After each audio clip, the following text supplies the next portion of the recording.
আমার আল্লাহ বলেন লিয়াবলুয়াকুম আইয়ুকুম আহসানু আমালা। স্বাধীনতা এর জন্য দান করলাম, স্বাধীনতা পাইয়া তোরা কে নেক কাজ করলি, কে গুনার কাজ করলি, এই জন্য তোদেরকে আমি স্বাধীনতা দান করলাম। এখানে যদি নেক কাজ করতে চাও, ওই নেক কাজ করার জন্য তোদেরকে আমি তৌফিক ক্ষমতা দান করব। আর যদি স্বাধীনতা পাইয়া কেউ যদি গুনার কাজ করতে চাও, আমি তোকে স্বাধীনতার ভিতরে পরীক্ষার হলে বাধা দেব না, তোকে ওই গুনার কাজ করার তৌফিক শক্তি আমি দান করব। কিন্তু মনে রাখিস, এই পরীক্ষার হলের মধ্যে আমি তোকে কিছু বলবো না। আমি তাকাইয়া তাকাইয়া দেখি আমার হাবিবকে কাফেররা কিভাবে আঘাত করলো। আমার হাবিবের মাথা মুবারকের ভিতরে হেলমেট ভাঙ্গা ঢুইকা পড়লো, কিন্তু আমি রব্বুল আলামিন স্বাধীনতার ভিতরে কিছু বলি না। আমার হাবিবের শরীর মোবারক থেকে রক্ত মোবারক বের হইয়া আমার হাবিবের জুতা মোবারক পরে দেখা গেল। আমি আল্লাহ দেইখা দেইখা সহ্য করি, কারণ এই স্বাধীনতার ভিতরে পরীক্ষার হলে তোদেরকে আমি কিছু বলবো না। কিন্তু মনে রাখি, যখন তোর স্বাধীনতা 3 ঘন্টা শেষ হইয়া যাবে, যখন আবার আজরাইল তোর বাড়ির দরজায় সিটি বাজাইয়া বলবা,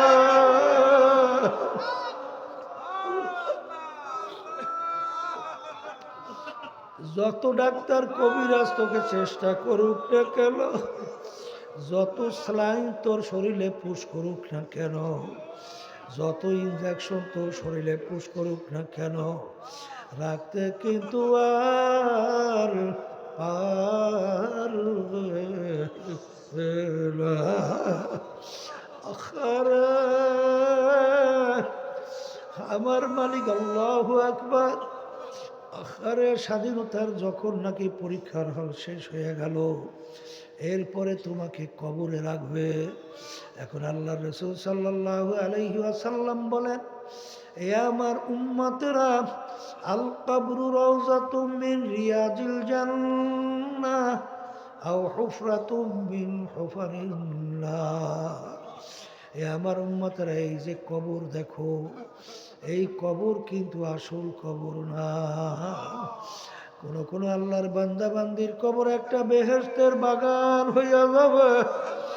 আল্লাহ আপনি আমার জন্য, আমাদের সবার জন্য কবুল করে নিয়ে। আল্লাহ হাবিব বলেন, ও আমার উম্মতেরা, কোন নাফরমানের কবরের ভিতরে জাহান্নামের আগুন এসে ভইরা যাবে। এ আমার দয়ার মালিক, আমাকে আমাদের সবাইকে আপনি মাফ করে দিয়ে। আল্লাহর হাবিব বলে, ও আমার উম্মতেরা, আহারে কোন নাফরমানের কবরের মধ্যে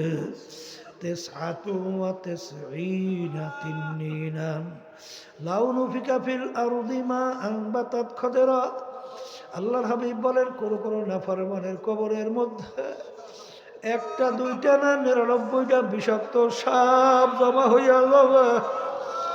ওই সাপ কেমন বিষধর হবে, দুনিয়ার দিকে মুখ কইরা যদি ফুঁক দিত, কোন গাছপালা তরুলতা মাথা জাগাতে পারত না। ওই সাপ ওই নাফরমানকে পেঁচাইয়া পেঁচাইয়া কিয়ামত পর্যন্ত ঠুকরাইতে থাকবে।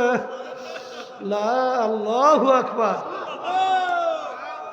আল্লাহ 2 রান্দা বয়রা ফেরেশতা কিয়ামত পর্যন্ত নাফরমানকে গুরজু দিয়া পিটাইতে থাকবে।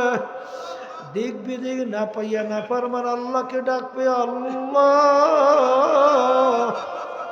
আল্লাহ আল্লাহ। আমার মালিক কি উত্তর দেবে? কোরআনুল কারীমের ভিতরে মালিক জানায়া রাখছেন। আমার মালিক বলবে, ওরে নেমো খারাপ, ওরে নাফরমান, তোকে আমি বড় শখ কইরা বানাইছিলাম, সমস্ত নেয়ামত তোকে বাঁচার জন্য, ভালোভাবে চলার জন্য আমি তোকে দান করছিলাম। আরে তুই দেখতেছ এই নেয়ামত চক্ষু আমার দেওয়া, কত অন্ধ মানুষ তোমার আমার সামনে হাত পাইতা টাকা চায়, পয়সা চায়, হুজুর টাকা দেন, চাউল কিনবো, ভাত ভাগ কইরা খাবো। হুজুর তামাম দুনিয়া কত সুন্দরভাবে দেখেন, আমি দেখি অন্ধকার। আখার এই চক্ষু দুইটা নেয়ামত যদি আমাদের না থাকতো, তামাম দুনিয়ার কোনো মূল্যই আমাদের থাকতো না। এই চক্ষু নেয়ামত দেওয়া আমার মাওলার নেয়ামত, কান দিয়া শুনি নেয়ামত আমার মাওলার, জবান দিয়া কথা বলি নেয়ামত আমার মাওলার। কত বোবা মানুষ কথা বলতে পারে, তার বুকে কত জ্বালা, আখারে আও করে চিল্লায়, ওর মনের ভাব প্রকাশ করতে পারে না। আরে আল্লাহ মাহুল ভাইয়া, আমার মালিক তোমাকে আমাকে কথা বলার শক্তি দান করলেন। আরে পাও দিয়ে হাঁটি নেয়ামত আমার মাওলার, হাত দিয়া কাজ করি নেয়ামত আমার মাওলার। আখারে ব্রেন দিয়া পড়াশোনা করলাম, ব্যবসা বাণিজ্য করলাম, অন্য অন্য সমস্ত কাজ করলাম, নেয়ামত আমার মাওলার। যার ব্রেন ঠিক নাই ওর কোনো মূল্য নাই। এই ব্রেন নেয়ামত দান করলেন আমার আল্লাহ। আর এক আল্লাহর বান্দা মসজিদের ভিতরে কান্দে, আফসোস করে, আর বলে হে আমার দয়ার মালিক, তুমি আমাকে এত গরিব বানাইছো, এক জোড়া জুতা কেনার তৌফিক তুমি আমাকে দাও নাই। এই আফসোস করে আর কান্দে। আল্লাহর বান্দা মসজিদ থেকে বের হইয়া মসজিদের গেটের ভিতরে দেখে এক আল্লাহর বান্দা পেয়ালা হাতে নিয়ে মানুষের কাছে টাকা পয়সা চায়, ওর দুইটা পাউই আল্লাহ দেয় না। আরে আল্লাহ আল্লাহ, তখন ওই আল্লাহর বান্দা চোখ থেকে পানি সাইরা কাঁদে আর বলে, মালিক আমার চেয়ে নেমো খারাম দ্বিতীয়বার দুনিয়ায় হইতে পারে না, তুমি আজকে আমাকে টাকা দাও নাই, এই আফসোসে আমি কান্দি। কিন্তু তুমি তো তোমার এই বান্দার দুইটা নেয়ামত পাউই দাও নাই। এ আমার দয়ার মালিক, তুমি তো আমাকে পাও নেয়ামত দান করছো, আমার চেয়ে নেমো খারাম আর দ্বিতীয় থাকতে পারে না। এই জন্য আমার বাজানদেরকে বলবো, যখন নাফরমান কবরের ভিতরে কাউকে না দেখা যখন আল্লাহকে ডাকতে থাকবে, আমার মালিক বলে, মরে নেমো খারাপ, দুনিয়ার স্বাধীনতা পাইয়া পরীক্ষার হলের মধ্যে যেরকম তুই আমাকে ভুইলা গেছিলি, এইভাবে তোকে আমি ভুইলা গেলাম।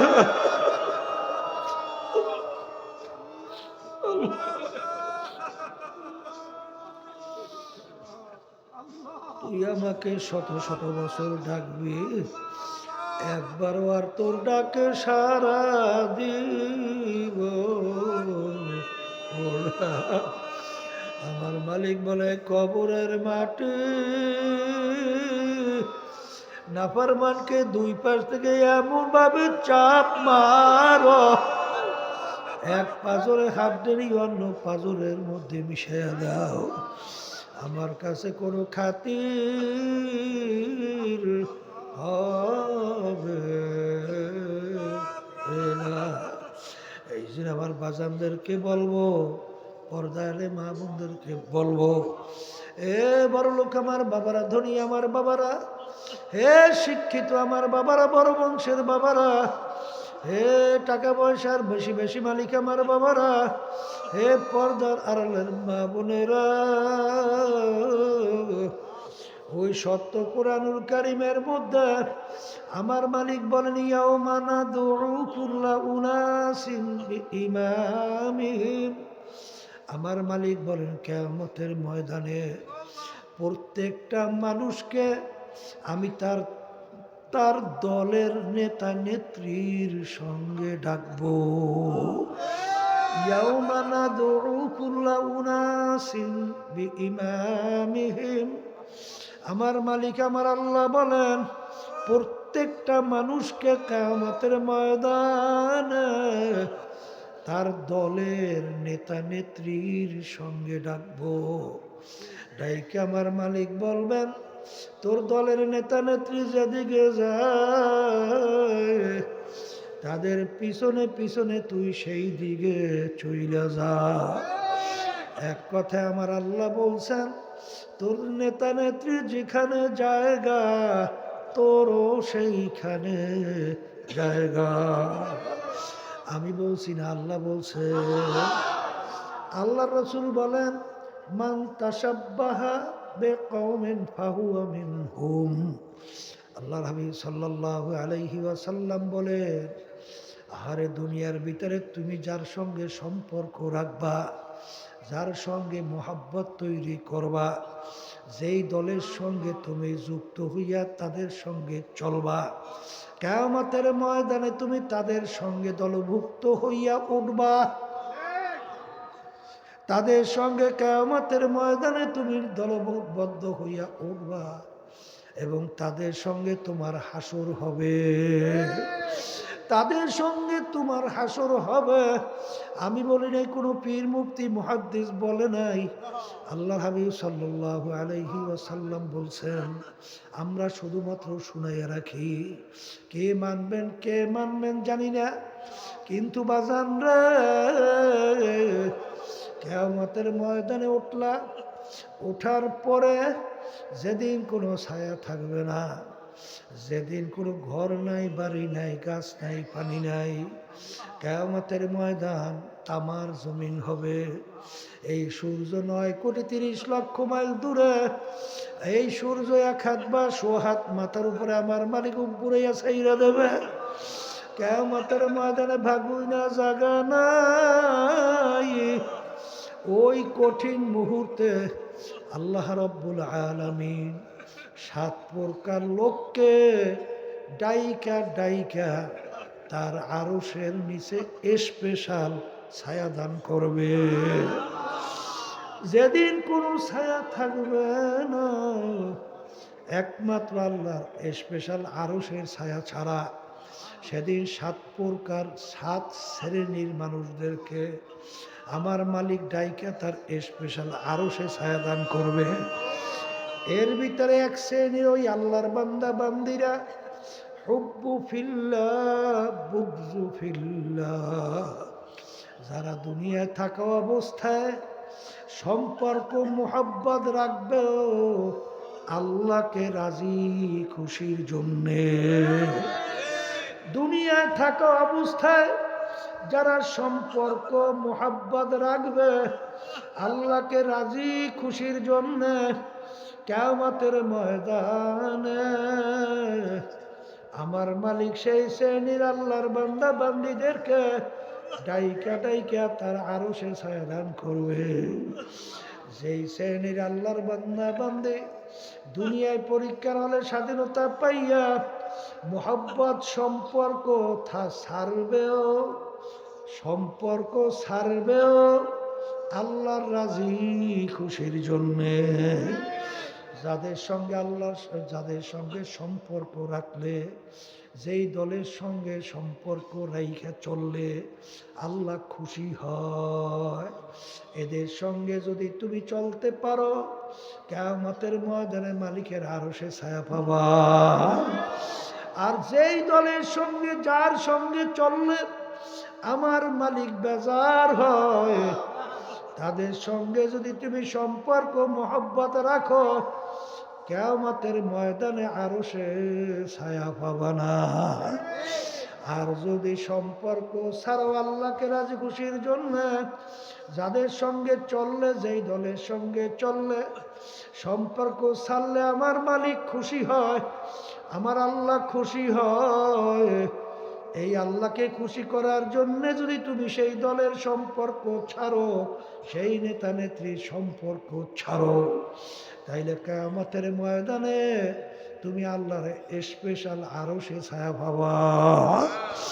এখন আমার বাজানদেরকে জিজ্ঞাসা করব, পর্দার আড়ালের মা বোনরা যারা শুনছেন, কিয়ামতের ময়দান যেদিন কোনো ছায়া থাকবে না, সেদিন মালিকের স্পেশাল আরশের নিচে ছায়ার জন্য কে কে যাইতে চাও, কে কে পাইতে চাও, কে কে নিয়ত করতে পারো?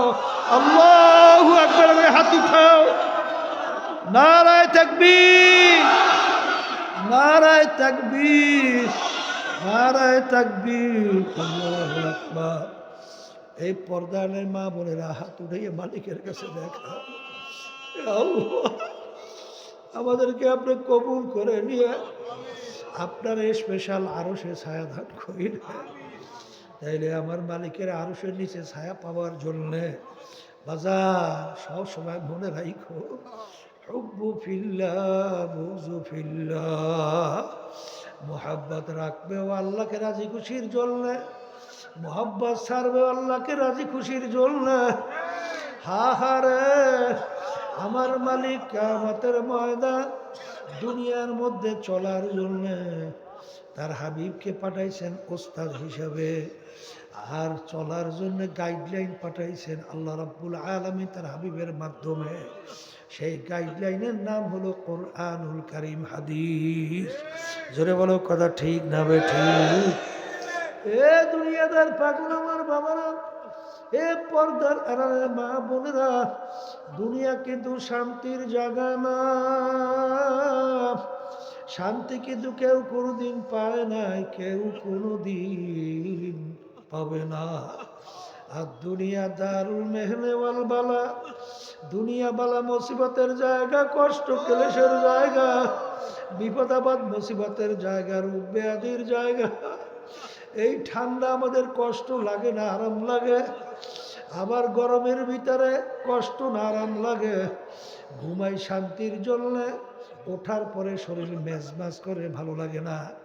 খাই শান্তির জন্য, খাওয়ার পরে ঠিকমতো উঠতে হাঁটতে কষ্ট হয়। খাইলাম শান্তির জন্য অশান্তি, ঘুমাইলাম শান্তির জন্য, ওঠার পরে হঠাৎ কোনো কাজ করতে মন চায় না। একটু পরে তারপর কাজের গতি ঠিক হয়। ঘুমাইলাম শান্তির জন্য, তার ভিতরে অশান্তি। এ দুনিয়াদার পাগল আমার বাবারা, এ পর্দার আড়ালের মা বোনেরা, দুনিয়াতে কেউ শান্তি চাইলে কেউ কোনোদিন পায় নাই, কেউ কোনোদিন পাবে না। এই দুনিয়া কয়দিন, আখারে কিয়ামতের ময়দানে একজন আর একজনকে জিজ্ঞাসা করবে। কোরআনুল কারীমের ভিতরে আল্লাহ বলতেছেন, একজনে জিজ্ঞাসা করবে, ভাই কাম লাবিসনা, আমরা দুনিয়ার মধ্যে কতদিন ছিলাম? একজনে উত্তর দিবে, লাবিসনা ইয়াউমান আও বা'দা ইয়াউম, একদিন অথবা একদিনের কিছু অংশ মনে হয় দুনিয়াতে ছিলাম। আর একজনে বলবে, না না, ফাসআলিল আদ্দিন, যারা হিসাব রাখছে তাদের কাছে জিজ্ঞাসা করো, তারা হয়তো বা বলতে পারবে আমরা দুনিয়ার ভিতরে কতদিন ছিলাম। কিন্তু আমার তো মনে হয় আমি ঘরের এক দরজার থেকে ঢুইকা অন্য দরওয়াজা থেকে বের হয়ে আসলাম। অর্থাৎ দরজা দিয়ে ঢুকলাম, দরজা দিয়ে বের হইলাম, ঢুকলাম বের হইলাম, ঢুকলাম বের হইলাম। এরকম তো আমার দুনিয়ার জিন্দগি মনে হয়। এ দুনিয়াদার পাগল আমার বাবারা, যারা দুনিয়ার পাগল হইছ, যারা গুনার দিকে লাফাই লাফাই দৌড়ে রওনা করো, যারা বিভিন্ন কায়দায় দৌড়াও, আমি সেই বাজানদেরকে বলবো, পর্দালে মা বোনদেরকে বলবো, মাঝে মাঝে একটু নিরিবিলি চক্ষু বন্ধ করে মুরাকাবা করো, এরপর পিছনের দিকে তাকাও। মনে হয় যেন সব কালকের ঘটনা। কোথার থেকে রাত্র গেল, কোথার থেকে দিন গেল, কোথার থেকে সপ্তাহ গেল, কোথার থেকে বছর গেল, কোথার থেকে যুগ গেল। এরপর আয়নার দিকে যখন চেহারার দিকে তাকাই, তখন তাকাইয়া দেখি কাঁচা দাড়িগুলা পাইকা সাদা হইয়া গেল, দাঁতগুলা পইয়া গেল। আখারে এখন দাদা হইয়া গেলাম, দাদা হইয়া গেল। কত লোক নিয়ে চার টেবিলে চা খাইলাম, গল্পের টেবিলে গল্প করলাম। আরে আল্লাহ, বাজারে বাজার করলাম, এখন বাজারে যাইয়া সেই লোকগুলাকে দেখা যায় না, গল্পের টেবিলেও নাই, নাই চায়ের টেবিলেও। আমি সেদিন কারণ খুলনা থেকে মাহফিল করে আসছি, সেদিনকার আব্দুল্লাহর ছোট ভাই আমার সঙ্গে দেখা করলো, পিঠা বানাই নিয়ে আসছে। প্রতি মাহফিলে আব্দুল্লাহ পিঠা বানাইয়া বাসার থেকে নিয়ে আসতো।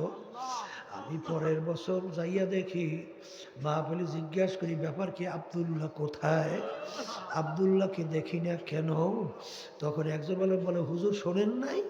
বলেন না। বলে হুজুর আব্দুল্লাহ তো আর দুনিয়াতে না। আমি বললাম কি বলে? একেবারে অল্প বয়স আব্দুল্লাহ কোথায় গেছে, কি হইল, কিভাবে গেল? বলে হুজুর স্টক করার পরে দুনিয়া থেকে বিদায় হয়ে চলে গেছে। যখন লাশ নিয়ে আব্দুল্লাহর বাড়ির বারান্দার খাটের মধ্যে যখন লাশ নিয়ে রাখলো, ছোট 2-2.5 বছরের বাচ্চা যাইয়া ডাক দেয়, আব্বা ওঠো,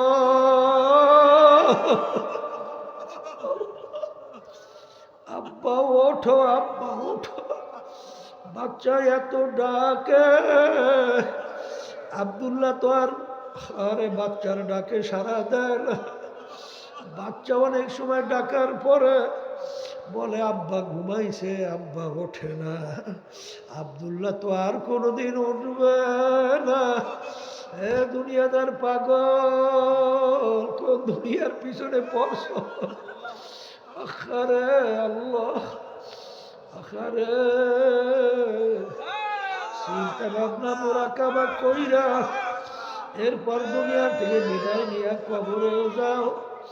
আজকে বাজার আমার আব্বাজান বলতে, ডাকাইতের দলের সর্দার, ওর কত পাওয়ার। আরে দলীয় লোক কোনো অন্যায় করলে অনেক সময় গুলি কইরাও মাইরা পালায়। আহারে অনেক সময় শাস্তি বিভিন্নতা করে প্রয়োগ করে। ওর এই মাতুক বাড়ি সর্দারি কতক্ষণ পুলিশের হাতে অ্যারেস্ট হওয়ার আগ পর্যন্ত। যখন পুলিশের হাতে অ্যারেস্ট হইয়া যায়, যখন পুলিশ বুট দিয়ে ওকে পাড়ায় লাইতে, ওর যখন হাড্ডি গুন্ডি ভাঙ্গে, কোথায় যায় ওর বাবুগিরি, কোথায় যায় ওর সর্দারগিরি, কোথায় যায় ওর বড় মেয়াগিরি।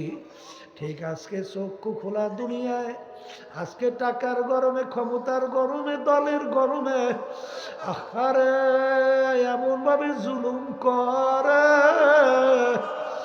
আহারে মানুষকে এমন ভাবে ভয় দেখায়, মনে হয় যেন পাগলা কুত্তা আসতেছে। কপাল পোড়া মানুষ তো মানুষকে ভয় পাওয়ার কথা না, কিন্তু তোকে মানুষ কেন ভয় পায়?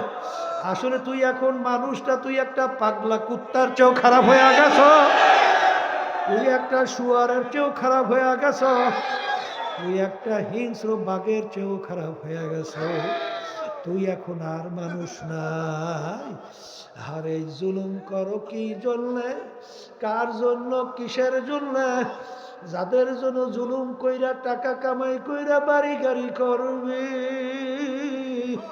তারাই তোকে একদিন এই বাড়ির থেকে 3টা সাদা কাপড় পরাইয়া তোকে চিরতরে বাড়ির থেকে বিদায় দেবে, আর বলবে যাও যাও যাও, আর কোনো দিন আসবা না।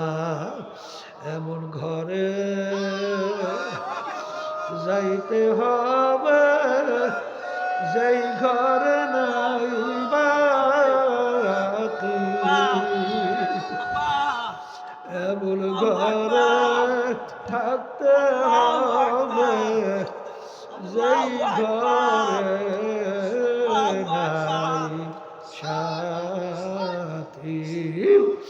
এ দুনিয়াদার পাগল আমার বাবারা, কোন জায়গায় রওনা করছো?